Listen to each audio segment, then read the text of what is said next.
et du Saint-Esprit. Esprit de Dieu, repose sur moi. Esprit de Dieu, m'a consacré. Esprit de Dieu, m'a envoyé proclamer la paix, la joie. Nous écoutons l'évangile de Jésus-Christ selon Saint Jean, chapitre 14, versets 6 et suivants.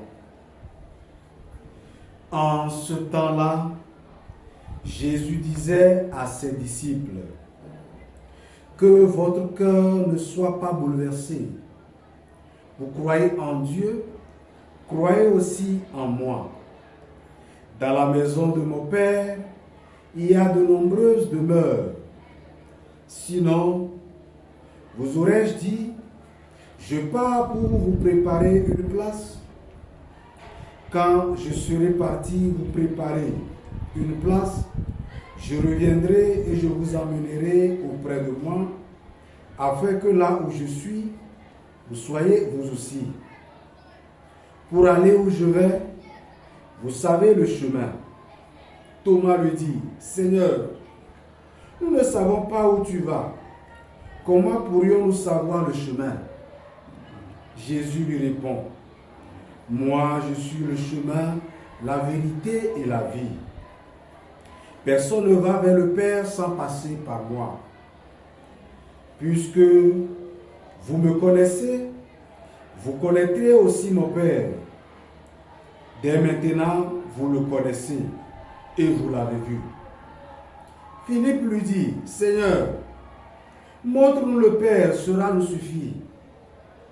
Jésus lui répond, il y a si longtemps que je suis avec vous, et tu ne me connais pas, Philippe? Celui qui m'a vu a vu le Père. Comment peux-tu dire, montre-nous le Père?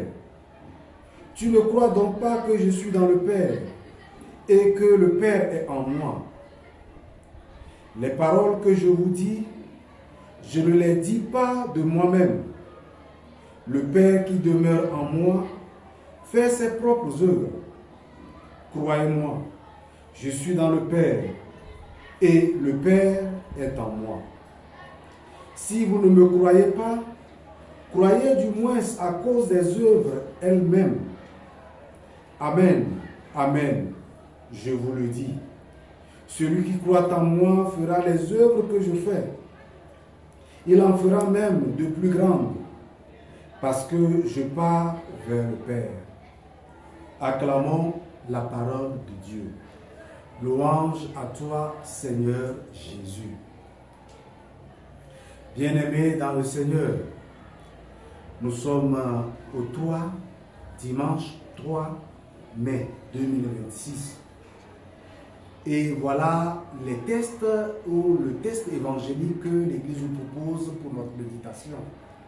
Et si on a été attentif durant toute la semaine, nous allons voir que nous avons écouté des portions de ces tests déjà. Mais justement, partager avec vous un élément qui attire mon attention. Et cet élément, c'est que le Christ réitère que lorsque nous croyons en lui, nous allons accomplir les œuvres que lui-même il est en train de faire et qui témoignent de lui, qui témoignent de son unité avec le Père. Et je crois que c'est une affirmation très forte. Parce que si nous jetons un regard dans les évangiles, nous voyons que Jésus a accompli assez d'œuvres, a accompli assez de proclamation de la parole de Dieu. Jésus a réalisé beaucoup de choses. Et ce sont des œuvres qui témoignent de leur unité. Qu'il est avec le Père, il sort du Père et il retournera au Père. Alors je crois qu'il n'y a plus à douter.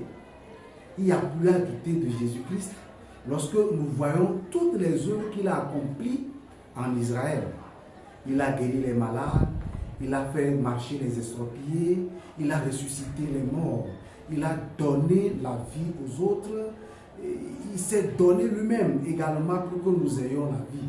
Quelles sont les preuves que nous attendons encore du Christ? Et je crois que nous également, en ce 21e siècle, nous sommes toujours assoiffés. On veut voir plus. Et pourtant, les œuvres qu'il a déjà réalisées et qu'il continue encore de réaliser témoignent de son unité avec le Père et qui montrent que c'est la Trinité qui déploie sa puissance, qui déploie sa force, qui déploie son pouvoir dans le monde. Et jusqu'à présent, il le continue encore. Mes frères, mes sœurs, ne cherchons pas Dieu ailleurs. Ne cherchons pas le Christ ailleurs. Il est au milieu de nous. Il continue encore d'accomplir les œuvres qui témoignent de lui. Et surtout dans l'Eucharistie, dans le sacrement du pardon, dans le sacrement des malades, que l'Église continue de réaliser aujourd'hui, ce sont ses œuvres et non nos œuvres. Ce sont les œuvres du Père et non les œuvres du prêtre. Mais ne sont que des instruments par lesquels il continue encore de dire au monde entier de croire en lui parce qu'il est Dieu, parce qu'il est capable de nous donner la vie éternelle. Que chacun de nous puissions renforcer davantage notre foi en lui et pour qu'il nous montre davantage ses œuvres encore aujourd'hui, 21e siècle. Amen.